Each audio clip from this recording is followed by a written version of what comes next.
Panoorin nyo itong video para malaman nyo kung paano nga ba maiiwasan ang biglaang pagliyab ng LPG tank sa inyong mga kusina gamit ang mumurahing regulator. Ay regulator nyo, ang trabaho lang nito, mag-release lang ng gas. Ano po, pag binuksan mo yan at may apoy, dire-diretso wala siyang patake o control. As a regulator, ang trabaho niya lang to regulate the gas, not to control. Regulator lang po. Good for 3 months, 4 months, 5 months, tapon mo na. Ano po. Pero po, pansinin nyo po ito, pag may breaker po kayo sa gas.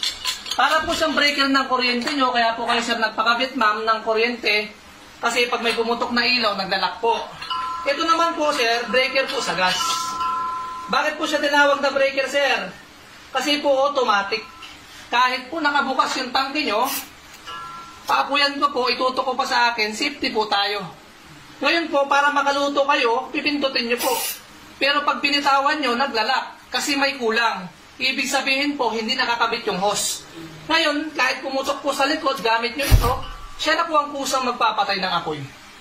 Ngayon sir, para makaluto kayo, kailangan nyong ikabit yung hose. Simple lang, ikabit yung hose, nakabukas, ang pindot. Dito na po kayo. Umaga, hapon, tanghali, gabi, dito na po kayo magpapatay hanggang sa maubos ang laman ng tangke nyo. Aminin nyo man sa akin, hindi sir, ma'am, ang tangke nakakalimutan isara. Pag naka-breaker kayo, no need na po yan kasi kahit mahugot yung hose nyo, siya na po ang nag-close. Yun lang po. Salamat po. Unlock natin. Open natin. Open. Ano ba yan?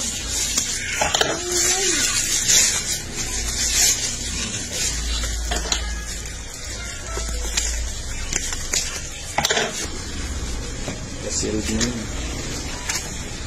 Ganda. Okay. Very good. Salamat sa nag-deliver. Good job. Salamat din sa pinag-orderan. Maganda po yung items ninyo.